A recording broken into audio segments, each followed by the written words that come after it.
மத கலவரத்துக்கு காரணமே திராவிட இயக்கங்கள் தான். இந்திக்காரங்களாம் இங்க வந்துட்டாங்க, தமிழ்நாட்டுக்காரங்களாம் வெளியில போக முடியல. ஏன்னா இவங்களுக்கு பாஷை தெரியாததால இவங்க போக முடியல. ஆனா இவங்க பாஷை தெரிஞ்சுதான் அவங்களுக்கு கலெக்டர் கொடுத்து பல லட்சம் பேர், பல கோடி பேர் வேலை வாய்ப்புக்கு வெற்றி மிக மகிழ்ச்சியாக இருப்பாங்க. தமிழ் மொழி கத்துறவங்க ஆந்திராலயோ தமிழ் பள்ளிக்கூடம் இருக்குதா, கேரளால இருக்குதா தமிழ் பள்ளிக்கூடம், மீதி இடத்துல இருக்குதா இந்தி பள்ளிக்கூடம் இங்க இருக்குது, தெலுங்கு பள்ளிக்கூடம் இங்க இருக்குது. நீங்க இது போல செய்தீங்களா? நீங்க உங்க வீடு சம்பாதிக்கணும், நம்ம இப்படிதான் இருக்கணும் என்ற குறிக்கோள்ல செயல்பட்டீங்க. சன் டிவி போடலாமா, அந்த டிவி போடலாமா, இந்த டிவி போனா மக்கள் பாழ் பண்ணிட்டீங்க, சோம்பேறித்தனமா ஆகுறீங்க. உதயநிதி ஸ்டாலின் தான் அனுப்புறாரு. அவர் போக வேண்டிய கலைஞரை அவர் 92 வயசுல எத்தனை ஊரெல்லாம் போவார், கடைசி வரைக்கும் போனாரு. ஸ்டாலினை முன்னிறுத்த மாட்டாரு. ஆனா இவரு உதயநிதியை நிறுத்துறாரு. இதுல இருந்து பாதி தெரியாம துணை முதல்வராக இருக்கிறார்.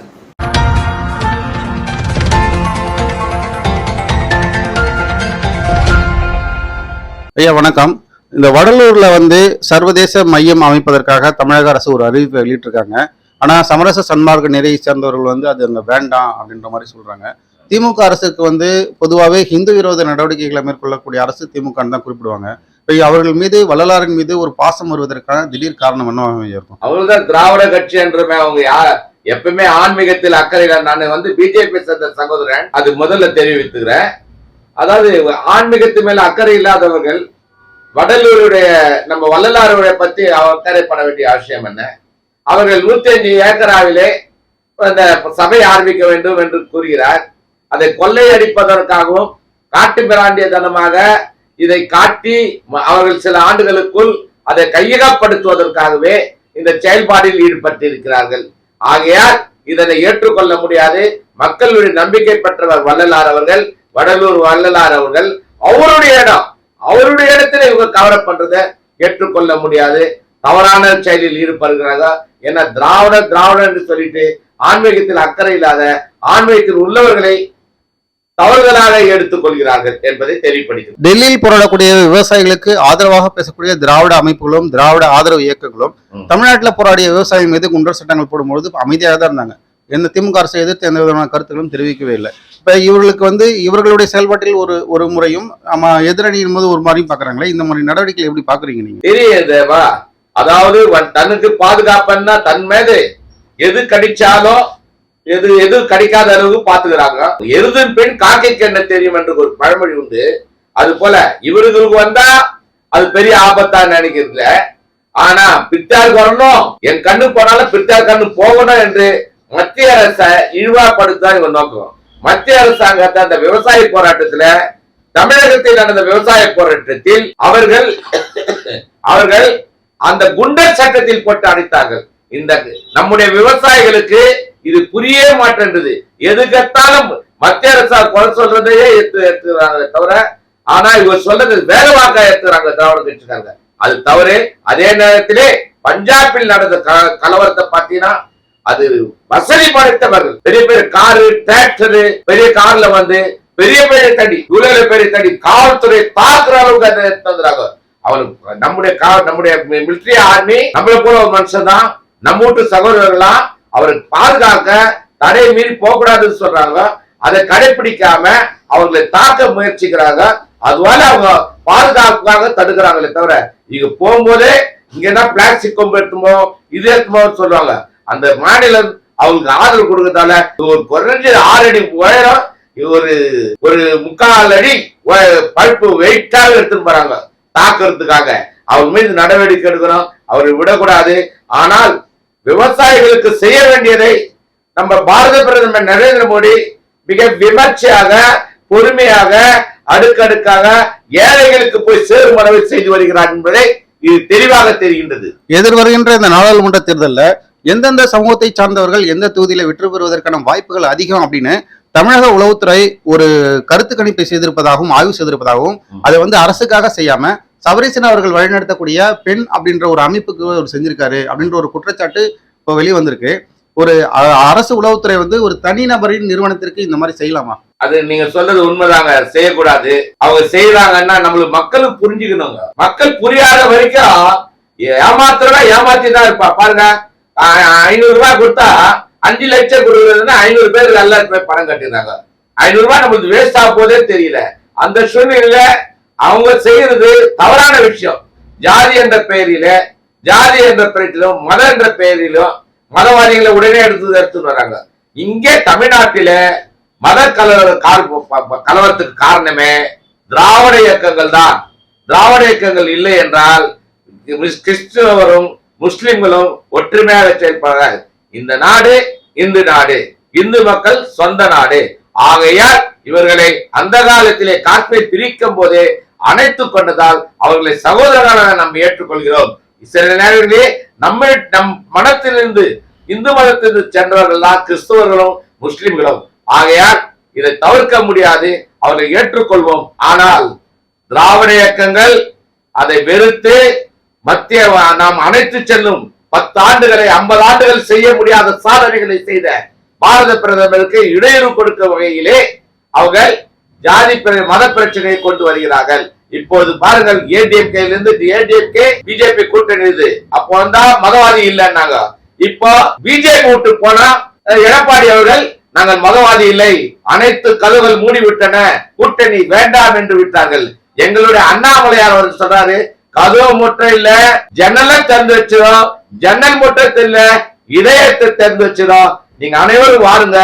யாருக்கு யார் 10 ஆண்டுகளில் 50 ஆண்டுகள் சாதனை முடிக்காத அளவுக்கு 10 ஆண்டுகள் சாதனை முடித்து கொடுத்த நம்முடைய பாரத பிரதமர் பல செயல்பாடுகளை செய்தார். தண்ணி இல்லாத இடத்துல தண்ணி கொடுத்தாரு, பாத்ரூம் கொட்டிருக்காரு, பில்டிங் கொட்டிருக்காரு, இப்போ இந்த மின்சாரத்துக்காக செய்து கொண்டிருக்கிறாரு.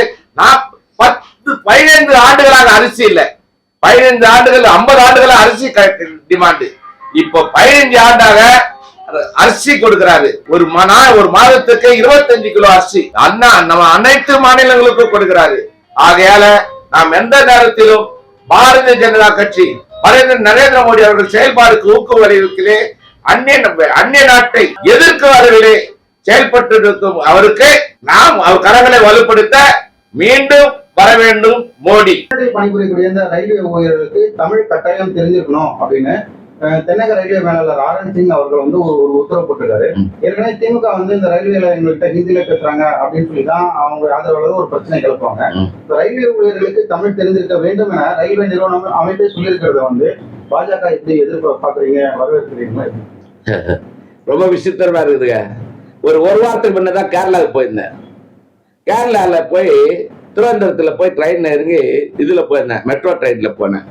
அப்போ மெட்ரோ ட்ரெயின் போகும்போது அவன் ஹிந்தி பேசுறான். ஒருத்தன் என்னடா கேட்டா ஹிந்தியில தான் பேசுறான். ஹிந்திக்காரங்களாம் இங்க வந்துட்டாங்க, தமிழ்நாட்டுக்காரங்களாம் வெளியில போக முடியல. ஏன்னா இவங்களுக்கு பாஷை தெரியாததால இவங்க போக முடியல. ஆனா இவங்க பாஷை தெரிஞ்சுதான் அவங்களுக்கு கவுண்டர் கொடுத்து பல லட்சம் பேர், பல கோடி பேர் வேலை வாய்ப்புக்கு வெற்றி மிக மகிழ்ச்சியாக இருப்பாங்க. இப்ப துன்பத்தில் ஆழ்கடலில் இருப்பதை போல தமிழக மக்கள் இருக்கிறார்கள். ஒவ்வொருவரும் எந்த இடத்துல போய் பாரு, அந்த ஒரே பிரச்சனை, மொழிதான் பிரச்சனை. மொழிய 3வது மொழி வாங்கக்கூடாது. நானே திராவிட முன்னேற்ற கழகத்தில் இருக்கும்போது, நான் பள்ளிக்கூட மாணவனாக இருக்கும்போது என்னை இந்தி போராட்டத்தில் கலந்து கொள்ள அனைவரும் நாங்கள் கலந்து கொண்டோம். அடிப்பட்டோம், உதைப்பட்டோம். எமர்ஜென்சி வந்து அப்போதெல்லாம் காங்கிரஸ் ஆட்சி தான் இருந்தது. எமர்ஜென்சி வந்தாரு ஸ்டாலின் அவர்களே, அந்த அரசாங்க அப்பெல்லாம் தெரியல.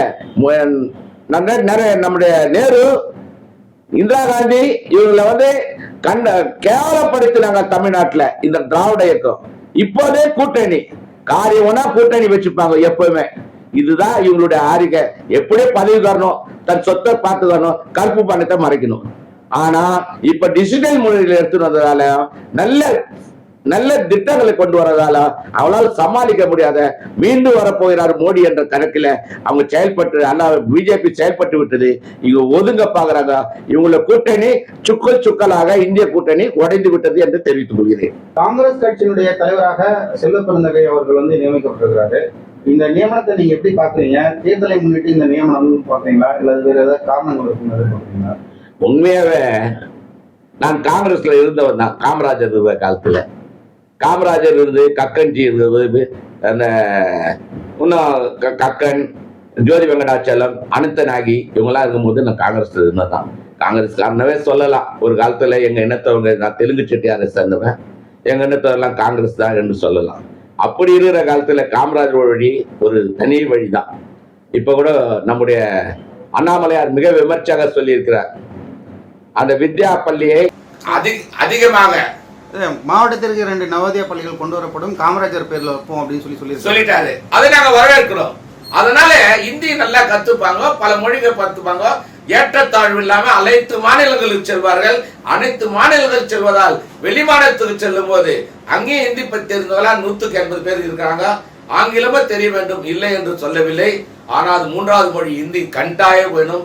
எங்கள் மாணவர்களுக்கெல்லாம், எங்கள் குழந்தைகளுக்கு, பேரண்ட் பேத்திகளுக்கெல்லாம் இந்தி படிங்க, இந்தி படிக்காதான் நாங்க கெட்டு போட்டோம். நாங்க கெட்டு போனதுக்கு காரணம் திராவிட இயக்கம் தான் என்று கூறினோம். இந்த விஷயத்தை குறிப்பிடுவாங்க. சிவில் சர்வீஸ்ல கிட்டத்தட்ட 1965 முன்னாடி தமிழ்நாட்டை சேர்ந்தவர்கள் அதிகமாக தேர்ச்சி பெற்றார்களும், ஹிந்தி எப்போது தமிழ்நாட்டில் படிக்க விடாமல் தடுத்தாங்களோ அதன் பிறகு சிவில் சர்வீஸில் தேர்ந்தெடுக்கப்படுபவர்கள் குறைஞ்சிட்டாங்க அப்படின்ற ஒரு காரணம் சொல்லப்படுது. உண்மைதான், உண்மைதான். ஒரு எக்ஸாம் போனா 2 வார்த்தை கேள்வி கேட்கும் போது கேள்வி தெரியல, பதில எழுத முடியல, அவன் என்ன செய்வான்? பாபான்றான். நான் கூட சில இடத்துல செய்கையில ஊம பாஷையில காட்டுறோம். முஸ்லீம்க உருது தெரியும், உருது பேசினா ஹிந்தி கத்துக்கலாம். உருதுக்கும் இந்துக்கும் சின்ன தளத்தளப்பு தான். எப்படி கர்நாடக மொழிக்கும் தெலுங்குக்கும் எப்படி இணைப்பு மொழி போல இருக்குதோ அது போலதான் இந்த உருது. ஆனா முன்னேற்றத்து பாதையில போவது வேற்று மதத்தினர் தான் என்று தெரியப்படுத்திக் கொள்கிறேன். ஆனா இவங்க சொல்றா போல தமிழ் இருக்கலாம், நம் தமிழ்நாட்டில் இருக்கலாம், பிற நாட்டு மொழிகளுக்கு போகலாம். உங்க இந்திக்கு இந்த தமிழ் மொழி கத்துறவங்க ஆந்திராலயோ தமிழ் பள்ளிக்கூடம் இருக்குதா? கேரளால இருக்குதா தமிழ் பள்ளிக்கூடம்? மீதியத்தில் இருக்குதா? இந்தி பள்ளிக்கூடம் இங்க இருக்குது, தெலுங்கு பள்ளிக்கூடம் இங்க இருக்குது. நீங்க இது போல செய்வீங்களா? நீங்க உங்க வீடு சம்பாதிக்கணும், நம்ம இப்படிதான் இருக்கணும் அந்த குறிக்கோள்ல செயல்பட்டிருக்கோம். சன் டிவி போடலாமா, அந்த டிவி போடலாமா, இந்த டிவி போனா மக்கள் பாழ் பண்ணிட்டு சோம்பேறித்தனமா ஆகுறீங்க. காலையில ஒரு படம் போட்டானா 7 மணிக்கு ஒரு படம் போட்டானா நைட்டு 11 மணி வரைக்கும் அந்த படம் ஓடுது. இதை பார்த்தே பாதி வீடு ஒரு நிமிஷத்தை வேஸ்ட் பண்றதுக்கு தப்பு அன்ட்டு வெள்ளக்காரன் சொல்றான். ஒரு நிமிஷம் உதாரணத்துக்கு நம்ம நரேந்திர மோடி அவர்கள், அவர் தாயார் இருந்தாங்க, எண்ணி ஒரு 60 30 40 ஒரு வைங்க 1 hour தான் இருந்தாரு. பார்த்தாரு, அம்மா உன்னை போல மற்ற தாய் இருக்கிறாங்க, நீ என்ன தப்பா நினைக்காத என்று கூறிவிட்டு அவர் நடைப்பயணத்தை எறிந்து மக்கள் தேசப்பணிக்காக ஈடுபட்டாரு. அவரை நாங்கள் பாராட்டுகின்றோம், வாழ்த்துகிறோம். பல்வேறு வகுப்பறைகள் சிதிலமடைந்து இருக்கக்கூடிய இந்த சூழ்நிலையில பட்ஜெட்ல 500 கோடி ரூபாய் திரைப்பட நகரம் உருவாக்குவதற்கு ஒதுக்கியிருக்காங்க. இப்போதைக்கு அந்த திரைப்பட நகரம் அவசியம் தானா? ஏற்கனவே எம்ஜிஆர் திரைப்பட நகரம் இருக்கிறது, மற்ற இடங்கள்ல இருக்கு. ஆனா அந்த பணத்தை ஒரு ஆக்கப்பூர்வமா செயல்படுத்தாம எதுக்காக இவங்க திரைப்படத்துறைக்கு செலவு பண்ணணும்னு நினைக்கிறேன். உங்களுக்கே தெரியுதுங்க, உங்களுக்கு கிளாம்பாக்கத்துல போட்டாங்க ஒரு தொழிற்சாலை, இப்போ கார் ரேஸ் போட்டுக்கிறாங்க. கார் ரேஸ் இதெல்லாம் தேவையாங்க? வேற வழி இல்லையா? இதுனா அப்படியே எடுத்து போட்டு போறாங்களா? வேஸ்ட் பண்றாங்க. கிளாம்பாக்கத்துல போட்டு அது வசதி இல்லாத பாதிக்கப்படுறாங்க, மின் அறிவிப்பு இல்லாம. ஏதோ இப்ப பாருங்க, அன்னைக்கு ஹாஸ்பிட்டல திறந்தாங்க, யாரு? இவரு தான் திறந்தாரு. அதுல ஊழல் இருக்குதுன்னு சொல்றாங்க. இப்போ ஜெயலலிதா அம்மையார் வந்தது, அந்த ஹாஸ்பிட்டல அந்த சட்டமன்றத்தை ஹாஸ்பிட்டல் ஆகணும். இப்போ மறுபடியும் என்ன செய்யலாம்னு முடிக்கிறாங்க. எந்த வழிய தவறான வழியில மக்கள் மத்தியில கொண்டு போய் சேர்க்கிறது இவங்களுக்கு ஒரு குறிக்கோளா இருக்குது. ஆகையால இந்த திராவிட கட்சி மீண்டும் வரக்கூடாது. இப்பொழுதே ஒரு முற்றுப்புள்ளி வைக்க வேண்டும். மீண்டும் வர வேண்டும் என்றால் பிஜேபி தான் வர வேண்டும் என்று கேட்டுக்கொள்கிறேன். கொங்கு மண்டலத்துல பாஜக 41% ஆதரவோடு இருக்கிறதா கருத்து கணிப்புகள் சொல்லியிருக்காங்க. அது கொங்கு மண்டலத்தில் மட்டுமா அல்லது தமிழகம் முழுவதிலும் அந்த அலை இருப்பதா பக்கம்? இல்ல, நம்முடைய அண்ணாமலையார் சுற்றுப்பயணம் மிக சிறப்பாக இருக்குது. அவர் சுற்றுப்பயணத்தை நம்ம முகம் கோணாம, யாரையும் முகம் காட்டாம, புன்முறுவலுடன் அவரை ஒவ்வொருத்தரையும் அணைச்சி தட்டி கட்டு மகிழ்ச்சியாக ஆர்வாரத்தில் ஈடுபட்டு, இப்போ ஒரு இடத்துல போனா சோம்பிடுவோம், அப்படியே சோங்கிடுவோம். சோங்கிட்டு என்னடா இது, ஐயோ நான் வரல. இப்போ நம்ம தளபதி கூட வர்றாரு, அவர் பாருங்க உதயநிதி ஸ்டாலின் தான் அனுப்புறாரு. அவர் போக வேண்டியது கலைஞரை, அவர் 92 வயசுல எத்தனை ஊரெல்லாம் போவார், கடைசி வரைக்கும் போனாரு. ஸ்டாலினை முன்னிறுத்த மாட்டாரு. ஆனா இவரு உதயநிதியை நிறுத்துறாரு. இதுல இருந்து பாதி தெரியாம துணை முதல்வராக இருக்கிறார். இதுதான் உண்மை. இதை மட்டும் வேற ஒன்றும் இல்லை. ஆனா இது தவறான விஷயம்.